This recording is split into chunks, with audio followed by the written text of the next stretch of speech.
What if I told you one of the world's worst industrial disaster was triggered by something most of us drinking every day? Water. Sounds impossible, right? Because water is supposed to make things safer, not more dangerous. But in 1984, water entered a stored tank containing a highly hazardous chemical called methyl isocyanate, or MIC. Now, here is what many people don't realize. The MIC inside the tank wasn't disaster. It was contained. The disaster begins when it stopped being contained.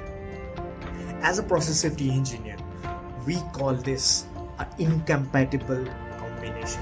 The moment water entered, a reaction started. The reaction generated heat. The heat increases the temperature. The higher the temperature, vaporize more MIC.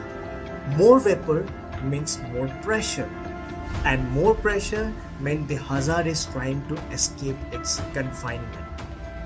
Inside the tank, temperature was rising, pressure was rising, and the reaction was accelerating. The toxic chemical was already there. The real danger began when it started looking for a way out.